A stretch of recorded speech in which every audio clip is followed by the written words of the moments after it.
my question lately is, will I ever get better? Will I ever feel better? Will I ever find a medication that works? In my previous videos, I've talked about the 5 different things that I think about when someone asks me, how are you? And those are 5 different categories that can literally change within an hour. These areas can change. But number 1 is, how is my pain level and where is it located? Number 2 is my fatigue. Sometimes it's like so horrible. Number 3 is my mobility status. Do I need a cane or a wheelchair? Number 4 is flu-like symptoms, and do I have a fever? And number 5 is emotional. So I just wanted to cover a little bit about all of those different categories and how they have been going up and down. Because again, like I've said in the past, living with rheumatoid arthritis is like riding a roller coaster. It's just up and down, and every day is different, and you just never know what to expect. It's really crazy like that. Pain just travels in different locations, and I have the most swelling in my knees, and I've had that for almost a year, and I have a Baker cyst on the back of my left knee. But the pain is so interesting because sometimes it can be more severe in one particular area, or I have a problem area or something like that. But over the last couple of weeks, I started to have more hip pain while I'm driving, and it just hurts so bad. It's just so weird how that can happen. And so lately I've had a lot more hip pain. I've also had some pain in my feet and my toes and the heel of my foot, which is ironic because that was the very first RA symptom I ever had, was heel pain, but only in my left foot. And it happened in October last year. Very interesting that I'm experiencing that again. And sometimes my elbows hurt even while I'm sleeping. And if I have my elbows bent while I'm sleeping, I will straighten my arms out because while the joint is bent, it just hurts really bad. The location of the pain and then the intensity of it shifts around a lot, which is just so strange how that happens. Regarding fatigue, the other day was actually a Sunday morning. I ended up sleeping 11 hours that night, and my husband didn't want to disturb my sleep because normally I'm up before he is, and so for me to be still sleeping when he wakes up is weird. So he didn't want to disturb me, but when I woke up and I realized that I had slept for 11 hours, I was shocked. And then after I got up, I felt like a truck had hit me, and I just hurt really bad, but the fatigue level was so severe, and that's like so hard to explain because it's not fatigue like I'm just tired. The fatigue is like I have the flu and I'm really sick and I hurt so bad, or my body aches.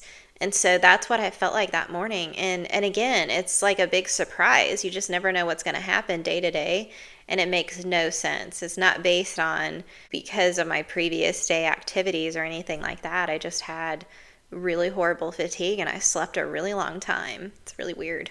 I switched to a new local doctor a couple of months ago because the first doctor that I had was about an hour and a half drive away from where I live. And I was able to see a local doctor. And so she recommended starting Arava in addition to the Hieromas. And I was nervous to take it because I had an allergic reaction to methotrexate.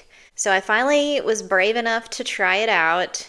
And my worries came true because I did have a reaction to Arava. It wasn't like a full-on allergic reaction like I did with methotrexate, but I did have a negative reaction, and it took about 24 hours for that to subside, and I felt awful. I don't know why it's escaping me what happened to me, but I just felt really bad, and I had really bad tinnitus in my ears, and I just felt so horrible. Had like a lot of dizziness and just felt really off. It made me feel really bad. So the Arava did not work for me. And I think before we start any new medication for rheumatoid arthritis, when you read the side effects list, it can get so scary and it can really freak you out. But then when you try to weigh what the potential of what can happen to you if you do not take a medicine or you don't have a treatment, then kind of a pro and con. It's just so difficult to navigate. But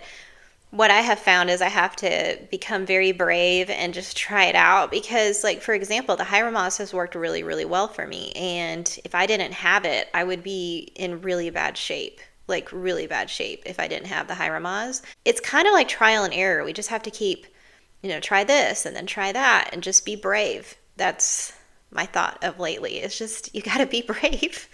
Because either way you look at it, if you're not medicated, you got to be brave. If you're medicated, you got to be brave. So bravery, that's huge.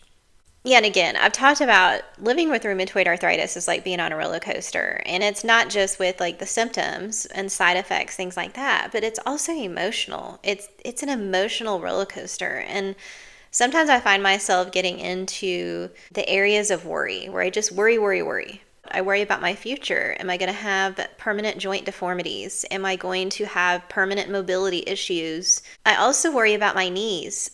So my knees have been visibly swollen for a year now, and I have a Baker cyst on the back of my left knee. It came about in December of 2023, so I'm almost a year on that. And in my mind, I wonder, how long can I go with swollen knees? What point does it get to the point where the tendons, the ligaments, the joint tissues, like everything in there just start to wear down? It's just weird. Like, how long can you go with swollen knees? Luckily, I can walk. I'm so thankful for that. Luckily, I can walk downstairs. There was a point where I couldn't walk stairs hardly at all. But that's just my big question. Like, how long can I go with swollen knees? It's just really weird. It's easy to get into worrying about everything and worrying about the future and worrying about even tomorrow and how am I going to be, or if we take a trip or it's a holiday or something like that, am I going to be okay and am I able to get through it?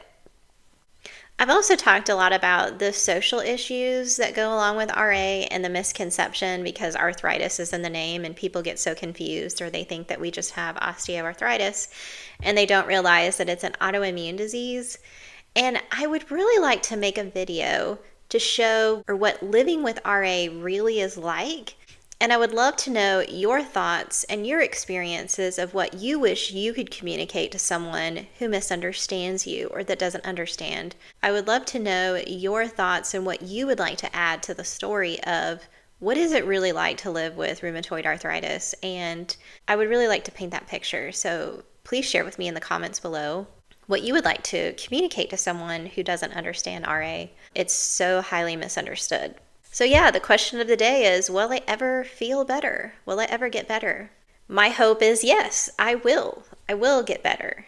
Things will improve because some things have improved. My medicine is helping me, so I have improved in that aspect. But again, it just shows up unexpectedly sometimes. The pain does, the location of the pain, the fatigue, it just shows up. You know, sometimes when we're about to go somewhere or a walk or something, I think, oh, I can do it. And then all of a sudden I need my cane. So, you know, you just never know. It's just up and down and all over the place. So I appreciate you being here, hearing my story. Sharing your story with me really helps a lot too. I always appreciate all of your comments. So thank you so much for giving me your advice and your perspective, because it all helps, and it helps to know that we are not alone and we have a community of people that are going through very similar things that we are, especially with rheumatoid arthritis. If you haven't yet heard my diagnosis story, I will put that video here at the end and you can check that out. And I'll see you in the next video, friends. Bye.